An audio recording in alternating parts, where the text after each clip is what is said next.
Welcome, everyone, and thanks so much for joining us for the HR Daily Advisors Employee Experience and Company Culture Now virtual summit.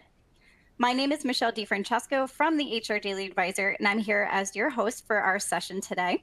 Our next session is entitled Engaged or Enraged, Aligning Culture, Employee Experience, and Performance, sponsored by our friends from Bonusly. If you wish to learn more about our session sponsor, Bonusly, you can hop on into the resource widget on your screen for more information. All right, everyone, so before we dive into our session, I do want to cover some housekeeping items to get you familiar with our session console. So the console that you're looking at right now does offer a few different application widgets that you can use during our session today. There is a widget on your screen called the Media Player widget, and this is where you can control the volume of today's session.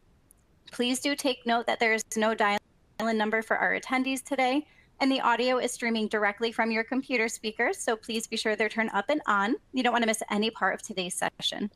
However, if you do have to step away for any reason, or if you do miss any part, we are recording the session today, and we'll be sending out a copy to each of you via email in about 24 hours. If anyone on the line today experiences any technical difficulty, please feel free to let me know the issue that you're experiencing by using the Q&A widget on the left-hand side of your screen, and I'll be happy to assist you today. And speaking of that Q&A widget, we're really excited to hear from you today. And we're going to be hosting a live Q&A session at the end of this presentation, time permitting. So please feel free to submit any questions that you can on today's topic at any point throughout our event, and we'll get to as many as we can at the end. We do also have available to all attendees today something called the Attendee Chat widget. And this should be located over on the right-hand side of your screen. This will allow you to communicate with each other as well as with us as presenters. So let's go ahead and test that out. Let us know your name and where you're logging in from by using the Attendee Chat widget on your screen. All right, everyone, let's dive into some introductions. I'm really excited to welcome our guest facilitator for our event today, David Brown from Bonusly, who's here to introduce our two guest speakers and our agenda. David, I'm going to kick it over to you to get us started. Awesome. Thank you so much, Michelle, and hello, everyone. We are so excited to be back. I think our last webinar with you all was a month or two ago. But like I mentioned, really excited to be back. We have Molly and Jessica here today. And if you all haven't joined us for one of Bonusly's webinars, two things about our webinars. One, we love to make them engaging. And so please use the chat. If anything resonates with you, drop it in the chat. If you have any thoughts about the topics that we're covering, drop them in the chat. Drop your LinkedIns, connect with each other. We love, love, love to make them engaging. And the second thing is we love to do our webinars Q&A style. So we have about 6 or 7 questions that I'll ask Jessica and Molly on the topic. And then like Michelle mentioned, please use that Q&A. We'll have some time at the end. I know a few people submitted some beforehand, so we'll get to those and then we'll cover any more that come in throughout the session. But before we get started, as you all are getting used to the chat, I see a lot of folks writing in there. Go ahead and drop in the chat what your favorite summertime activity is. And while you all do that, I will go ahead and pass it to Jessica and then Molly for them to introduce themselves, their companies, and then share with us all what their favorite summertime activity is. Well, thank you so much and welcome everyone. So my name is Jessica Begley. I am the Chief People Officer at a company named Very. And so a little bit about me, I live in New York City and I am the Chief People Officer, which means I have everything you think of as HR and people plus a little bit more, which is what happens when you're at a small or mid-sized company. So I have everything from talent acquisition, everything employee life cycle, comp, benefits. I also have internal comms, which is a really important part of my job. I also happen to oversee all of our operations and IT, which is fun. And I oversee marketing and all of our events. So whether we are going to a conference or having a retreat, that's part of my purview. In terms of my favorite summer activity, I love going to the beach. We do have beaches here in New York, if anybody was unaware of that. So there's nothing better than getting a great beach day. Thank you, Jessica, and welcome everyone. And thank you so much for joining us today. We are excited to be here. I am Molly Hinz, the Senior Talent Partner here at Bonusly. I live in a small town outside of Austin, Texas, and I love to be in the water all summer, swimming at the water park, at the beach, anything I can do to be in the water. It is my favorite thing to do to cool off when the heat here is just unbearable. So yes, favorite summer activity is anything water related. Perfect. Thank you so much. And I definitely agree. Especially agree with Salandra in the chat. She said spending time outdoors when it isn't too hot in Florida. And I completely agree. I'm in Jacksonville, Florida, and I was just sharing with Molly and Jessica that it's supposed to be 100 degrees this weekend. So we'll definitely be outdoors, but at the beach. So getting the best of Jessica and Molly's summer activities. Well, perfect. Well, thank you all so much for sharing. Dustin said not being at work. Love that one. So like the topic of this webinar, engaged or enraged. So going along the theme of today's session, we have lots to share with you all just regarding, the employee experience, culture, and how it all ties back to performance. And so we'll start off with you, Molly, with this first question. But can you just elaborate on how misalignment between company culture and employee experience can lead to disengagement among employees? Yeah, absolutely. And that's a great question, David. I think misalignment, it's easy. It's a very easy problem to happen, and it often doesn't lead to the best outcomes. I feel like misalignment can lead to inconsistent values, messaging, expectations. It really just creates confusion and distrust. And employees who are told one thing and experience another feel like they're not valued. It also is hard to become productive to the fullest extent when you're confused on, well, what am I supposed to be working on? Or what does this really mean in terms of culture? Am I supposed to take time off? Am I not? What are my working hours? What does it all mean? And so I feel like besides the confusion and the distrust, it can also lead to burnout. It can lead to higher turnover, reduced outcomes and productivity. And then most importantly, it leads to social disconnect and purpose disconnect. A stat from Gallup, a recent Gallup study, they mentioned that employees that feel detached and less satisfied with their work, they are less likely to connect with the company's mission and purpose, or to feel like someone cares about them. And us here as HR professionals, people operations, we want to be people focused, and we want to make sure that our employees feel cared about and feel good with the work that they're doing.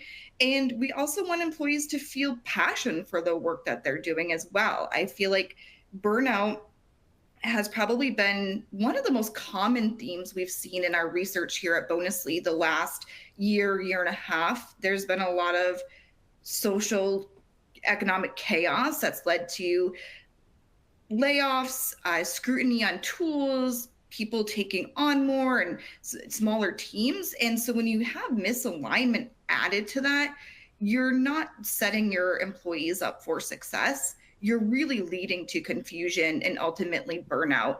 And that's really scary. It's hard to, once someone's burned out and feeling that way, and once this becomes a social and normative within your company culture, it's really hard to get things back on track. And so I would say, out of anything, we just want to make sure our employees feel empowered and trusted to do their best work possible and to speak up and give feedback. And misalignment can easily happen, and it's definitely something to keep your eye out for consistently. That said, I know Jessica has a ton of great thoughts and would love to hear if you have any thoughts, Jessica.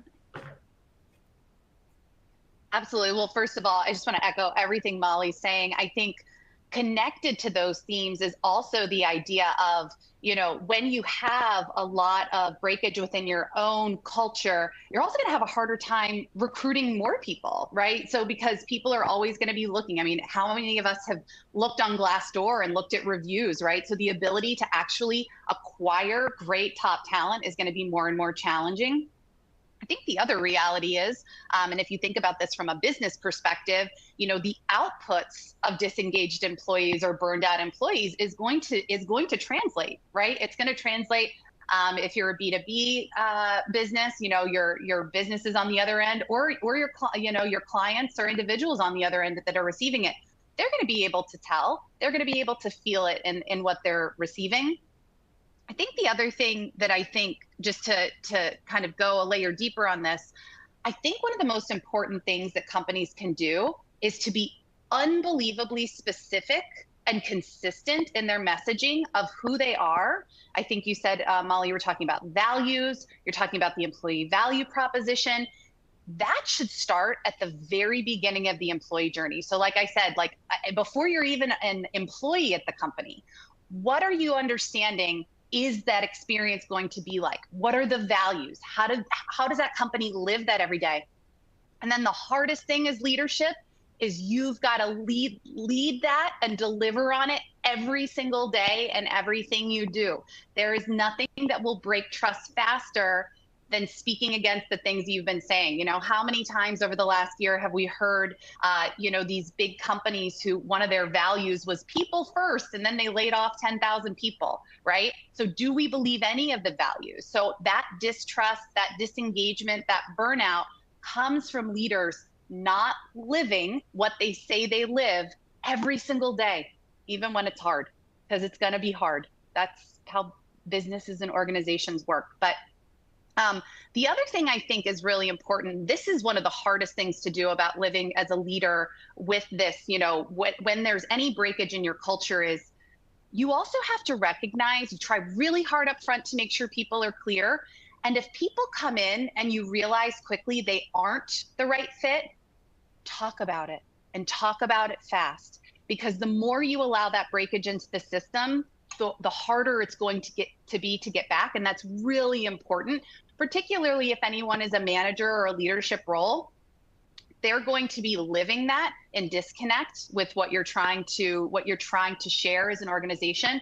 So it's really important to kind of move those people out from the organization quickly, because the other piece of this on the other side is, if you have the right people and you're living the right culture and the right values, tenure actually increases and enriches that culture. So the longer people are there and they're living, and they're just living that intentionally every single day, the more robust your culture will become, the more it's easy for people to integrate into it, because it's really clear about who you are.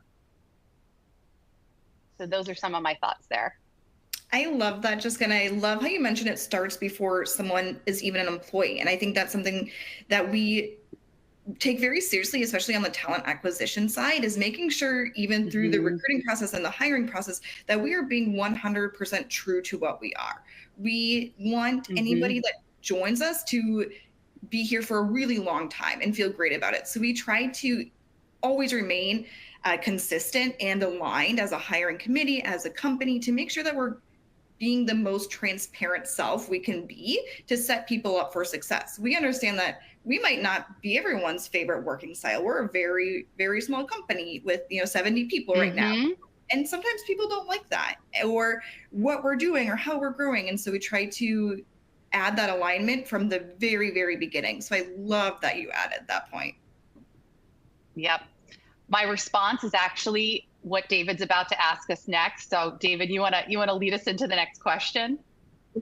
Absolutely. And we'll actually start with you, Jessica, on this one. But what are some of the most common challenges companies face in building a strong culture, and especially a positive employee experience?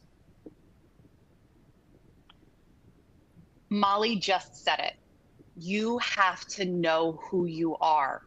And you aren't going to be for everyone, right? It's just like you as a person. The older you get, the more you realize, this is who I am, and I'm not going to be for everybody. I, Jessica, am not for everybody, and I know that, and that's okay. But I know who I am. I know who I am, and I know, and you have to live it.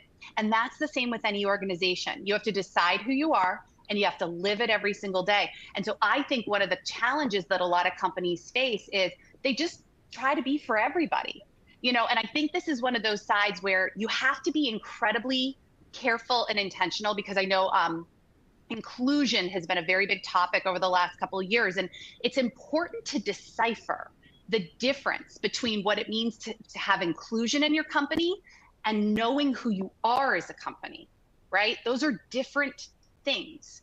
But your company is not going to be for everyone for all the reasons Molly said. It's the way that you work and the way that you are and what you believe and what you value. So that's really important. You have to have crystal clear clarity, not just knowing it, but saying it out loud, articulating it outward and also inward. Expectations. This is one that I just think so many companies get wrong. We don't set clear expectations of people. And I mean, really sitting down and saying, in this role, this is what I expect from you. These are the outputs. This is how I expect you to communicate. This is how I expect you to interact with members of the team. And it's not about creating cookie cutters. It's about creating the space where people understand what's expected of them and what's out of bounds. And I think a lot of companies don't understand that. For example, we are an unbelievably collaborative culture. We have time blocks on the calendar that are for collaborative pairing time because we have a lot of engineers. And it's expected that you're going to go when you reach a roadblock or you want to work or you want to pair, you go to those. We don't expect you just to try and figure everything out on your own. Well, that's a very specific part of our culture. And so we say that up front. We're really crystal clear about that expectation. Those are the types of things I'm saying where you have to talk about how you work. And you have to be able to articulate it. You got to be able to document it. You got to be able to share it quickly so that people understand and have the expectations. And then again, back to what I said earlier, the companies who just don't live with alignment, expectations, clarity, you are going to erode trust. If you are not aligned and not living who you are or saying what you are, anytime you break that, you're going to have double the work to get back to where you were. And I think we've all read the articles. Trust in employers is at an all-time low. And if you think about what's happened over the last 5 years in the workplace, it's no wonder that that is the case. But I think that there's this piece of how do you rebuild that with people? And it's by doing these things. It's by having crystal clear alignment, setting expectations, and living it every single day. That's really going to allow people to trust in you and your organization and your purpose. I love Molly, that, any thoughts? No, I absolutely love that. And I think it's funny, I didn't really think about it before you just mentioned what you said, but I think when it comes, expectations are usually very clear. Let's talk about expectations from this project or from your role. But I think one thing that's easy to forget is that every company culture is very different. And it could be something as like, are you supposed to attend these all hands with your camera on? Or are you supposed to participate in these channels? Or what does that look like? And so it's really easy, I think, especially when you've been somewhere for a while, to be like, oh, this is muscle memory for me. I know exactly that I need to do this. And so really bringing back to what does it feel like to be a new hire? Or what do we need to have documented that's very easy to find? So it could be something so obvious on, should I have my camera on when I attend meetings? That might not be obvious to somebody. So let's make it as clear and easy to find as possible.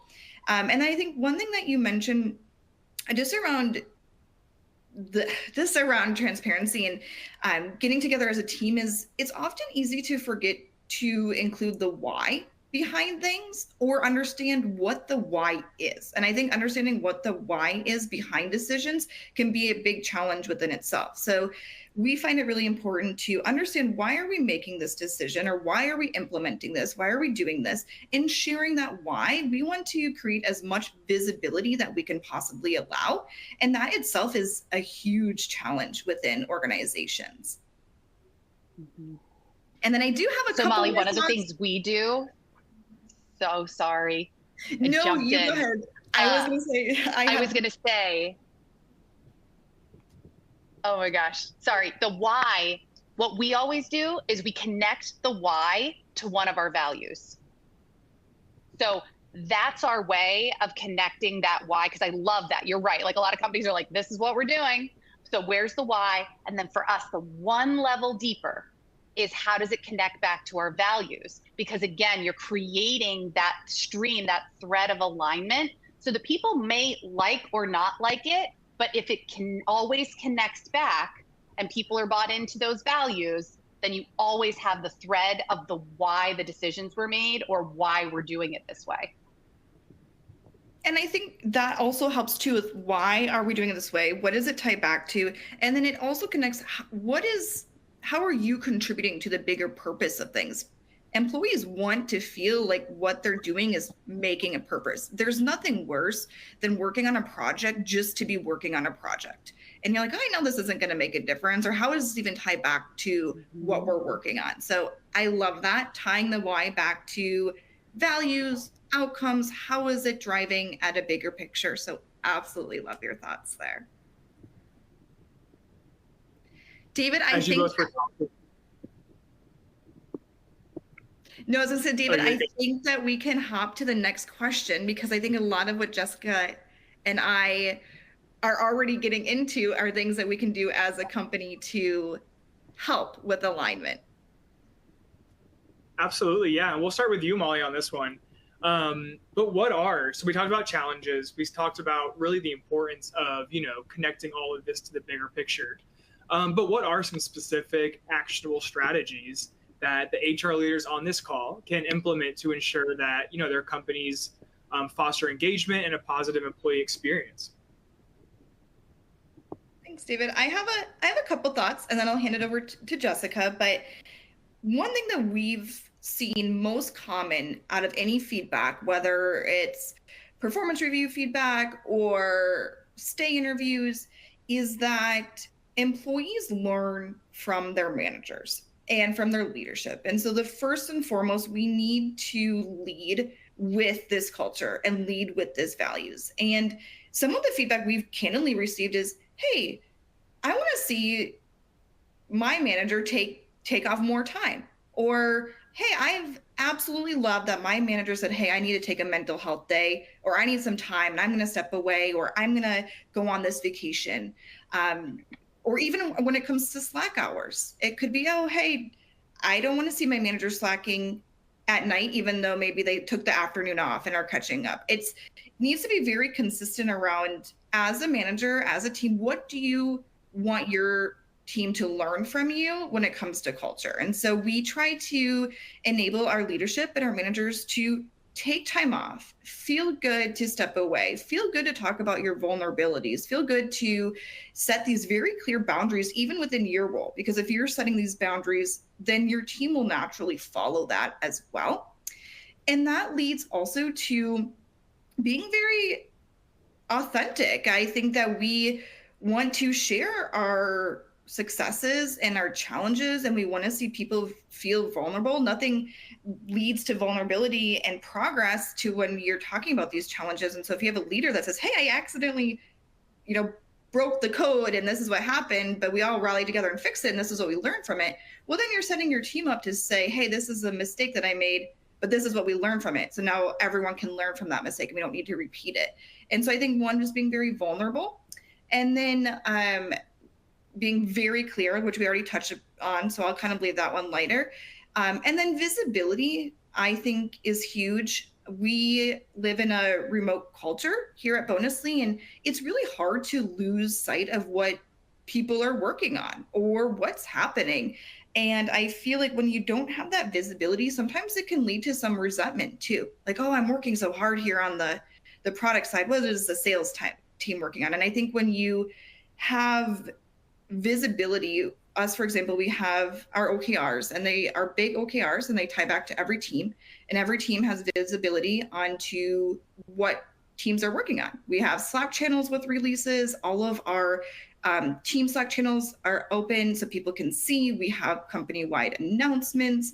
And so it's all about getting that visibility, because the more visibility you shed light on, the more your employees are going to be recognized and appreciated and overall just feel good about the work that they're doing.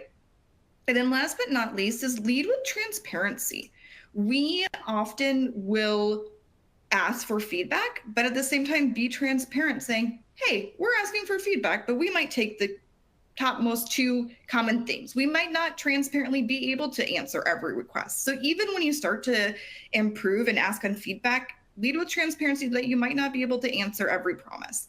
Even have your company health. That's something we talk about transparently a lot. Is this is where we're at as a company. These are our expectations. Here are our comp bands. Here are job ladders. You know exactly where to find these things. And so most of all, just leading with transparency so that everybody is brought in and knows exactly what's going on. The last thing you want is for someone to feel like they're left on an island, because there's nothing that creates disconnect faster than silos and isolation. But Jessica, would love your thoughts here. Absolutely. Lots in what you just said, Molly. There's a lot in what you just said.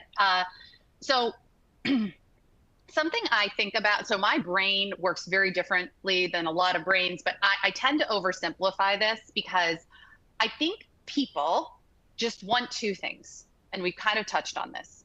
People want to feel connected to a purpose, and people want to feel connected to each other.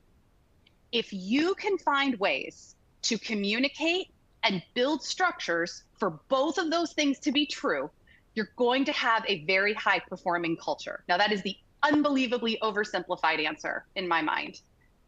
But how do you build the structures? How do you build the system? And Molly, I think you just gave us a lot of the systems that can feed into that. But at its core, it's so when you step back, anyone who's on this call who builds these things, just think, how do you create purpose? How do you create connectivity? People crave those things. Think about if anybody's into blue zones, very into blue zones right now. If you look at that, those are two of the core components, purpose and connection. Okay, so here's how I think about it. I'm a pattern mapper. So what I would do if I were any of you is I would take every single touch point in the employee experience and make it in a map. Just make it a map, every single touch point. And some of those are gonna be things that happened once. Those are things going to be happen in there, every day. There's things that are going to happen once a year, once a quarter, but map it all out. And then what you're going to think about is how do all the pieces fit together? How does the team communicate? How are they recognized? Spoiler, we use Bonusly. It's great. How are individuals rewarded? How do we interact in meetings and one-on-ones? Cameras on, for example. Then think about, okay, next level up. How are people comped? How are they reviewed? How are they promoted? Think about everything in that map. How do you create structures around them? And do everything that you do in that map, does everything connect back to your values? Okay? If you can't do this, then you probably need to rethink some things, because it probably means somewhere in the system something is broken. If you can connect it all together on some things, but not other things, I think you found your red flag areas. And these are the areas you probably need to really stop and think about and re-architect. And I think, some of those, again, operational system structures like the stay interviews, or, these are how you can help to identify where are those flashing red lights, right? Those are the places that really need your attention. If all of these things line up in your map, and you all can connect the thread all the way back up to your values, then give yourself a high five. And then, as always, we should find yourself the next way to push yourself forward, right? Like, we should all always be looking for continuous improvement. You always want to push yourself forward. But that's ultimately what this should look like. How does everything have a connective thread? How is everything viewed in the same way? Because again, back to the other comments we were making about alignment, this is how you have really crystal clear alignment through your employee experience, and where people will really begin to trust and believe in you and your organization. I don't think we could have planned that any better, but I actually just dropped a checklist in the chat. If you all click it, it should go right to the PDF. But actually goes great with what Jessica was just saying. But a few of the things on the checklist, you click into it, there's resources, more descriptions, but a really helpful tool that we developed that can just really help map this out, like Jessica said. And I love how you phrase that.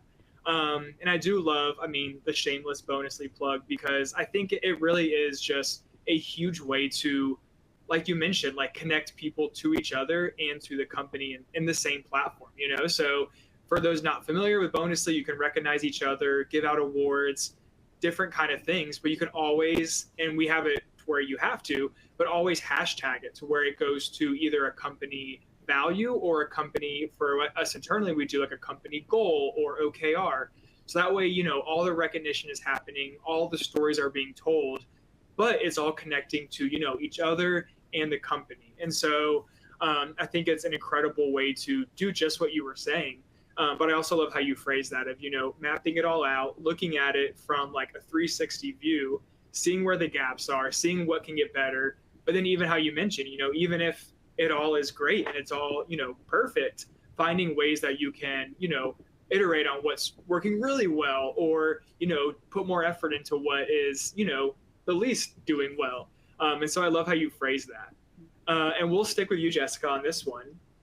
So this is a really big question that we get in a lot of our webinars.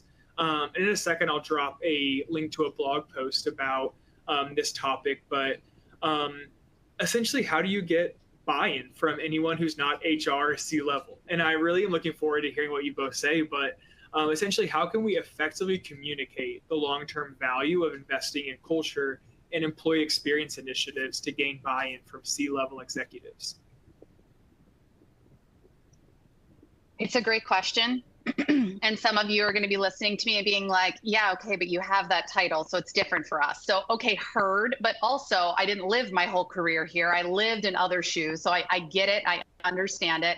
Now they're my peers, so I have a different perspective. But I think this goes back to a few things. I think if you, and I think probably most people on this call feel this way, if you're at an organization that you feel compelled, like I said, by the purpose and connected to its people, then my guess is you have an executive team that's probably open to listening to how things could be done better. Now, here's the thing that you have to understand, and this is very, very important. At different junctures in your career, you have different viewpoints of the world and the sphere.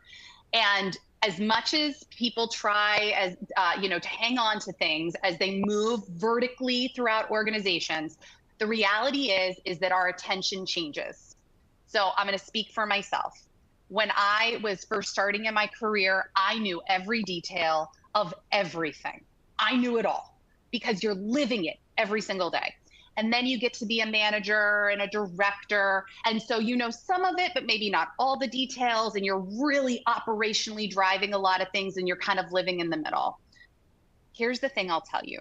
And I think I introduced myself this way. My job is unbelievably broad. It's unbelievably broad. And so I, a lot of times will say when people ask me a detailed question about specific details of things that happen, I'm not the right person to ask. You're asking the wrong person. So I tell you this because I think something that's unbelievably important is to speak to C-level executives in ways that's going to have a hook. And so a lot of times people will come with a lot of notes and detail and really granular things.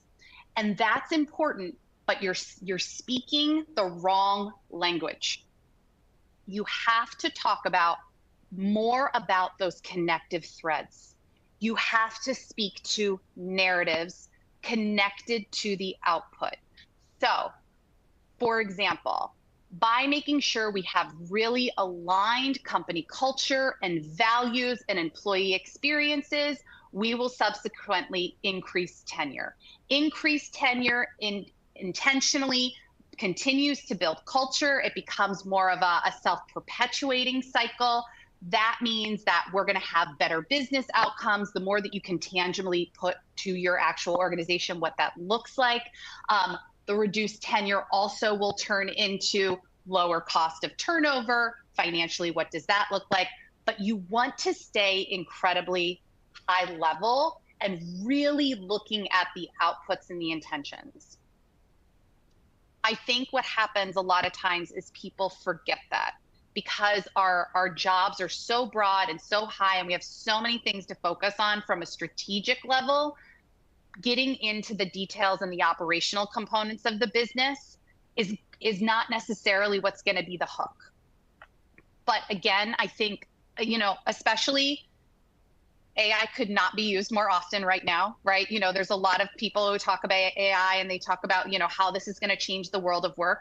I believe so strongly that the best communicators are going to come out ahead in the world of AI, because you can tell within 2 seconds people who are speaking and people who've used AI to speak, and people who are able to tell really clear narratives, who are able to create influence and get people to buy into what they're saying are going to be the biggest winners in this era.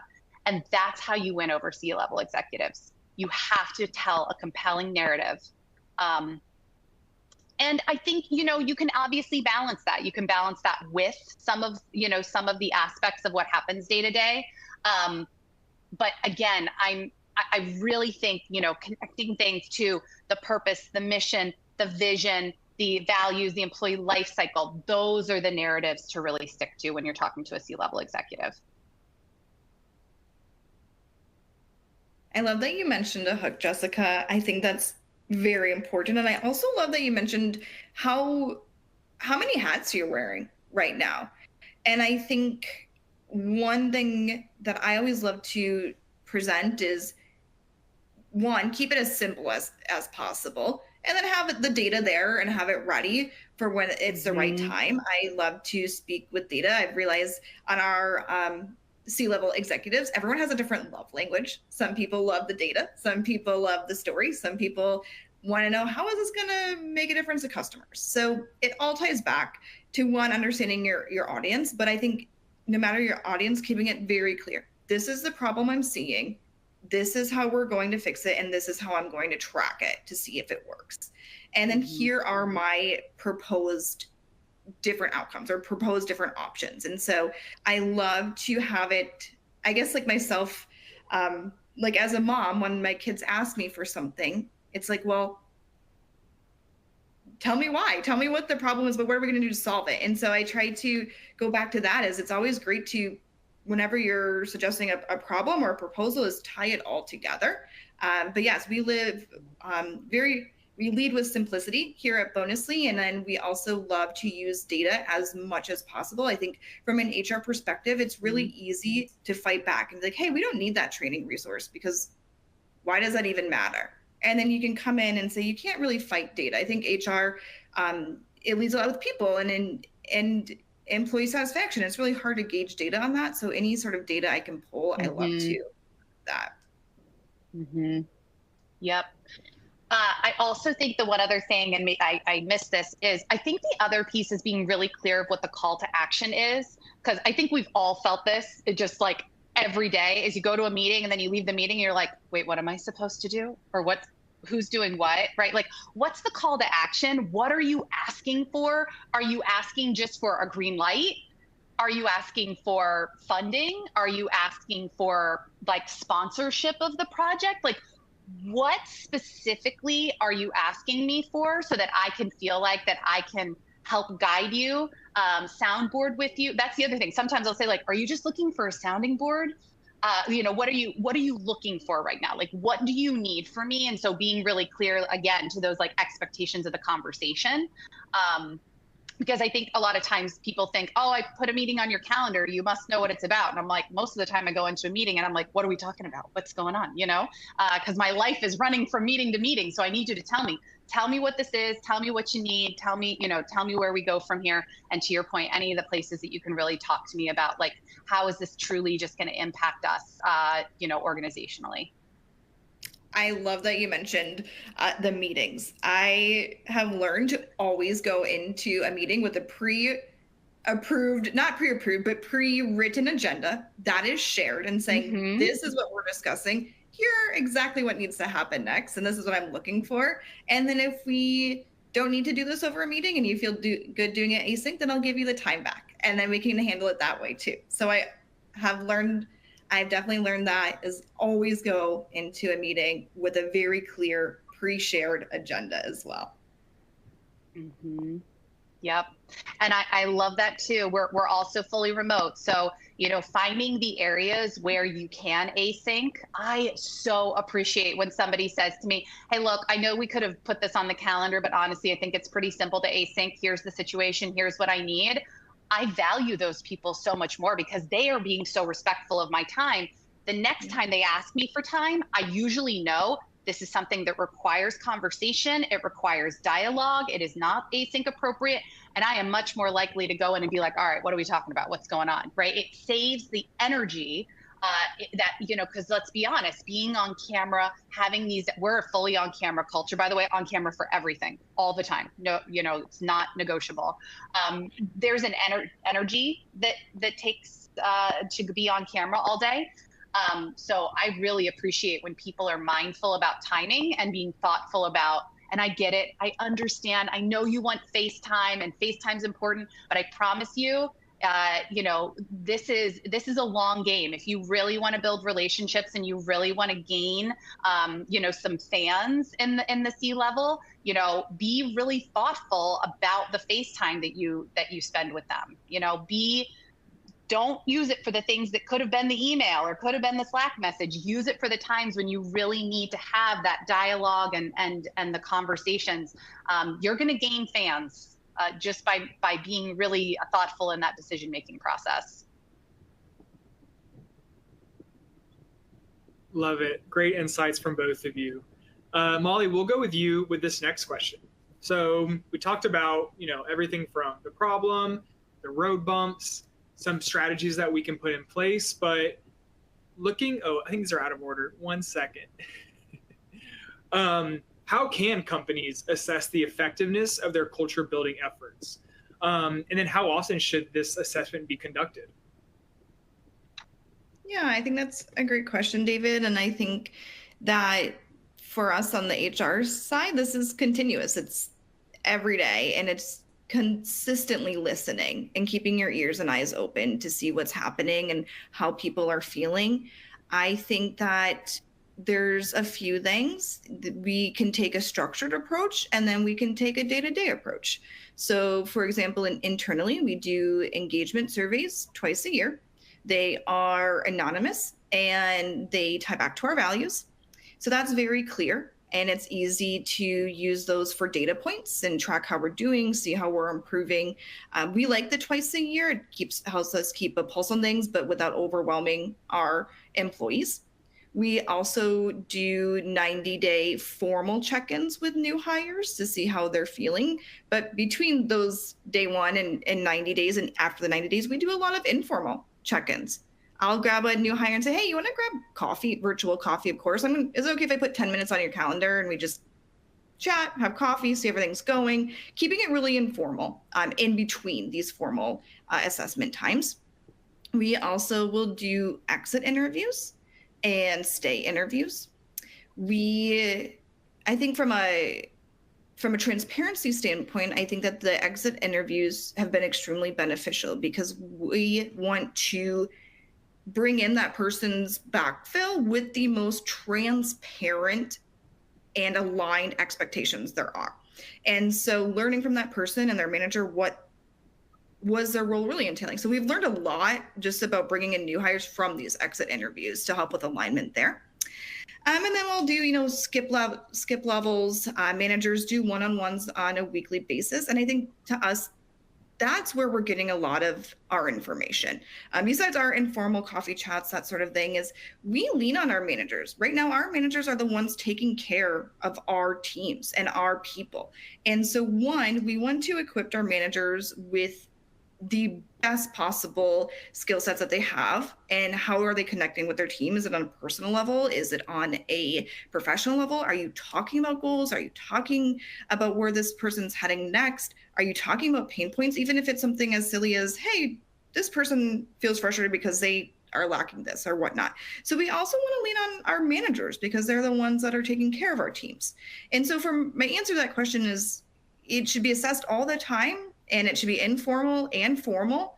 And I don't think there's ever a time where you can stop and say, hey, I am done on the HR side on making things better and putting together feedback. It just doesn't operate with that. And especially as things progress, your company progresses, it's going to be a different culture. I think us at Bonusly, we've grown a lot. And so each year it's almost like we're different than we were the year before. So there's never a time to stop gathering that feedback.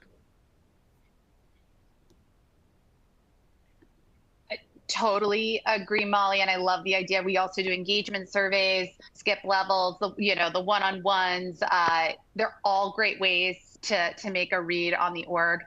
I think the other thing for truly to be exceptional at being in people, capital P or HR, we say people, not HR. One of the things I think is if anybody out there is a plant parent, I love plants, big fan of plants. I always say that companies typically select into one of two types of plants.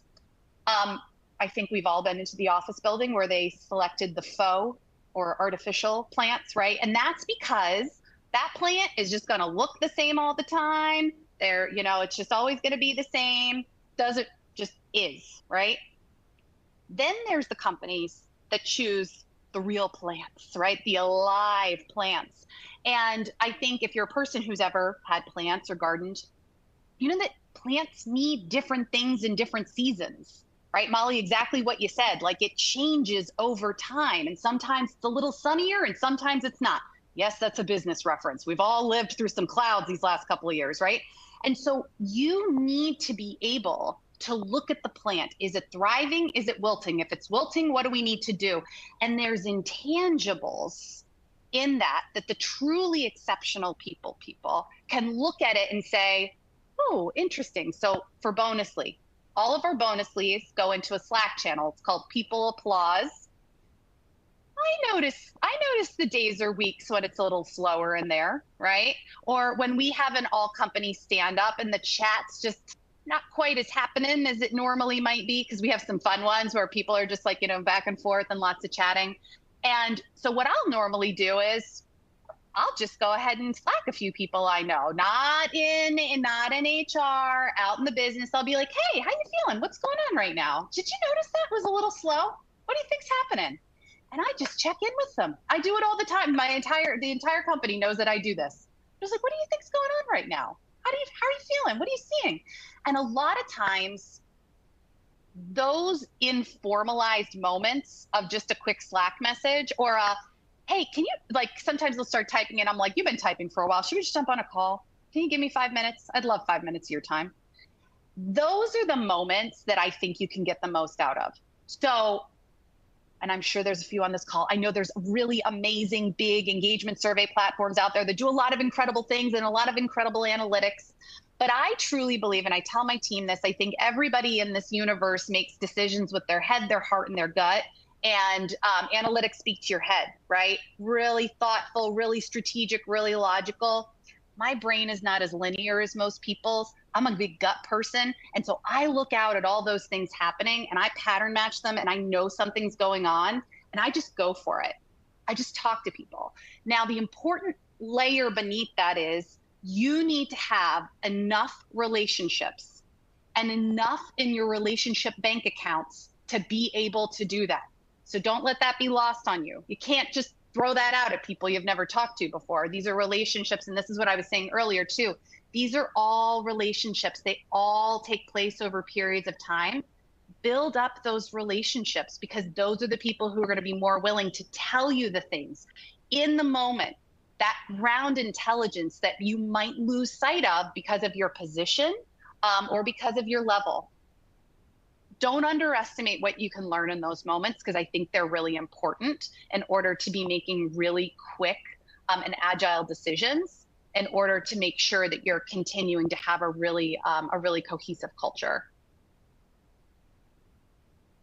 I love the informal conversations because I feel like you can ask a simple why or oh how or how did you feel about that? What does that mean? It's really, you could just be having a casual coffee conversation or casual check-in, and all of a sudden hear something like, let's dig into that a little bit further. And it leads to people's like true feelings. And so I love, nothing beats a good casual conversation to really get to the heart of how people are feeling. I agree, because I think sometimes, engagement surveys, people have the guard a little bit up. Not everybody really believes they're anonymous. Not really everybody believes. But when you have those informal, quick, on the fly conversations, that's where you can really kind of get people, their guards are a little bit down. They have the trust in you. You're going to be able to get a little bit more. And by the way, for anybody out there who's in an office, so we're remote, so I got to do it over Slack, or I do it in a quick Zoom call. In the office, I would do the same thing. I just kind of like walk by people and be like, hey, do you have a second? Can you take a walk? Want to go get a cup of, I drink tea. Do you want to go get a cup of tea in the kitchen for a minute? And I think it still works. But again, you have to build up the relationship status in order to be able to make those really meaningful moments. Absolutely. And I just looked at the clock and we are coming up on time here. So we have time for one more question, and then we'll try and get to at least one question in the Q&A. But Molly, Jessica, I'm going to combine our last two questions. And we'll start with you, Jessica. So this is a two-parter. Okay. One, what are, times are changing, especially the last few years, like we mentioned. Looking ahead, what are some trends that you see emerging in company culture and experience? And then can you also share just some creative low-cost strategies that anybody listening can implement to, help with these trends? Absolutely. Oh, look at Betty White, national treasure. So a few thoughts here, I think, and this is not going to be unsurprising based on everything I've said. I think one, technology-driven culture. I don't care if you're in office. I don't care if you're hybrid. I don't care if you're remote. Technology is going to be the name of the game, and finding technology that you can weave into your culture in a way that it is additive and not distractionary is really, really important. I think that's a key. The second one, we talked about it, transparency and open communication. People, I think every company has learned over the last couple of years, if you're not saying the thing out loud and you said it in a small room to a small group of people, that information is going to get shared. So you need to be clear. You need to be open. You need to be transparent. You need to get ahead of those things. The days of cascading information are so far gone. And again, back to technology-driven culture. How are you using technology in order to drive transparency and open communication? And then the third one is flexibility. I think flexibility is this wave, and I think we're seeing tension right now. We have a lot of companies that are like really in that, like, let's revert to 2019. It worked. Let's just go back there. And it's like, well, people really have been living a very different life for a while. And so, but then there's other companies who are really embracing this concept of flexibility, whether it's fully remote work or hybrid work, or hours, or, using different things to have flexibility, flex PTO or flex holidays. There's a lot of ways that companies are really embracing flexibility, but I think that's going to be a really, I think it's going to be a key theme. So those are my big three. And then in terms of things to implement, I love this question because I think we all walk away with like, what are some really easy, practical things that we can do? A few things. So we use Slack. Slack is our main way of communicating. We don't email each other internally. We're all Slack based. So a few things we do is we do a random question of the day every morning in one of our Slack social random channel. It's a really fun way to get everybody, like, I think if anybody missed it, it's National Cheese Day. So one of the questions this week was, if you could only have one cheese for the rest of your life, what cheese would it be? There was some riots, but it was really fun, and we got to get everybody talking about cheese. Also doing at the shout outs of birthdays and anniversaries, always a really good feel good moment, and people are cheering each other on, usually some bonus leads around that as well. And then we use social Slack channels as ways to connect people. Again, these are not ERGs. These are just ways to connect people in a really fun social way. And we have everything from social pets to social parenting to social plants to social DIY. That's a great one if you have something you're trying to fix and you need and we have engineers. So there's actually some really good help in the social DIY channel. But there's a couple of ways that we do things. And then I think company touch points are really important. So Molly and I were actually discussing this last week, but bringing everybody together is really, really important. I know it's different depending on your size, so it might need to be like by some smaller clusters. But a few things we do at our all hands when we have the more casual versions is we do trivia to start. We actually do trivia about people at Very as well as about some policies, and then we give a bonusly if you get a correct question. So it's a really fun way to just get that chat going right off the bat, get people connected, and also remembering some of the policies. We do some fun videos that we just pull. For example, we did, it's called Pull Up a Chair with a fireside. And so we did one where we had everybody drop videos introducing their pets. And we just used a quick tool to pull them all together into one video. It was one of the cutest things you've ever seen. And then one of the other things is we do an applause round in those all hands where people can just come off the mic and give shout outs to other people in the company. And it's a really great way for people to just in the moment recognize each other. And again, you'll see people sort of echoing the sentiments in the chat. So really simple, none of them cost anything, and they're really great ways of making people, again, just feel connected to one another and part of something bigger than themselves. But Molly, over to you. It's funny. I think that our cultures are very similar. We don't email each other either. We Slack.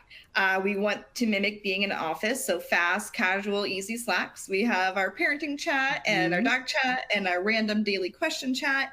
And so very, very similar in that sense. And we have our all hands where we do shout outs and wins. Same with using our product. One thing we'll do is each month, us on the people team, we host a company-wide optional get-together. You can join and we come with a prepared topic. And my favorite one is last year, before we ended the year, we had everyone join and write down their favorite, we had questions. What was your favorite book from this year? What was your favorite TV show? What was your favorite work moment? So we gave people like 10 minutes or 5 minutes to like write down all these answers. And then we went around and we talked about it. And it was just so much fun to look back at our year and everything we had accomplished, and that TV show back in May was awesome, or whatever the case. And so just really free initiatives, like what can we do that's free that will get people talking, get people opening up? What kind of questions can we ask that people are excited about? And most of the time it leads back to pets. That seems to be the theme here, is it always leads back to pets or kids or family or activities. So we try to lean in on that.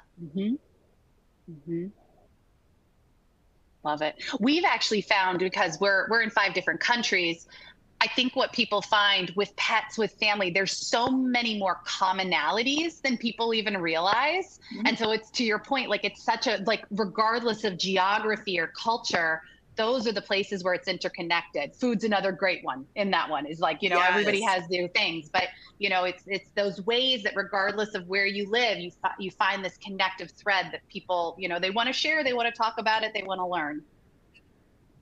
It's so funny. That's what it's funny how common people really are, and like how it brings everybody together. But yes, I love that. It's been really fun to learn from our employees that aren't based in the US, and this is great. And we all have this in common. And it's great just to bring everything to a personal level. Absolutely. For sure. Absolutely. And also sometimes a little fun, because we're all talking about Copa America this morning. There was a social soccer thread because we've got multiple countries competing against each other. So it also got a little hot. That's fun too. That is fun. Yes, I agree. Well, I unfortunately have to stop you both there. The good news is we got to a lot of the Q&A questions in the session, so apologies for not saving time, but I think everyone agrees that it was worth it, because Jessica, Molly, you both had so many great thoughts, insights, and I feel like we could have gone even longer. So thank you both. For everyone listening, I did drop Jessica and Molly's LinkedIns. Or if you want, you can scan the QR code on the screen.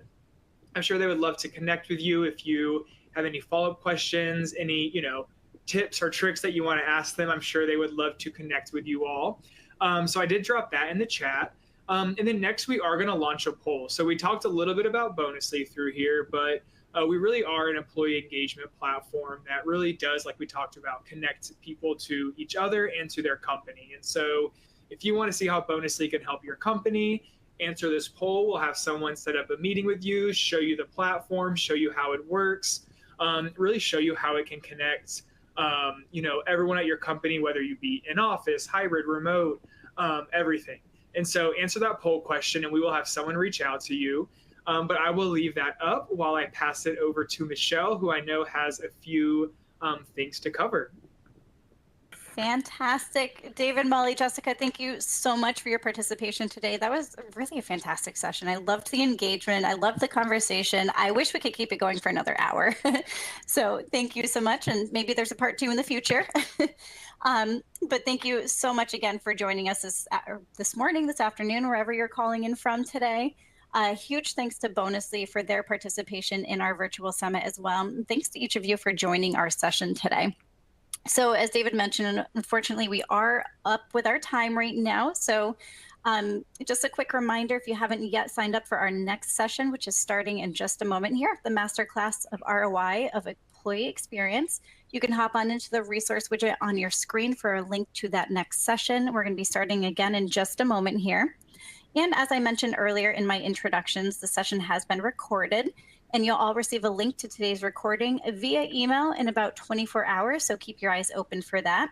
And that's going to come to the email that you had used to register for this session. And I am going to leave this poll up for another couple of minutes here, so don't forget to go in and click yes or no here if you would like a personalized demo of Bonusly. So that poll will remain up for just a few moments here before we close out of our session. And one more time, I do want to thank each of you for attending our session today. Thank you, Jessica, Molly, and David, and a huge thanks to Bonusly. And we can't wait to see you in the next session. Thanks again, everyone. Thank you, everyone. Thanks, Michelle. Thank you, everybody.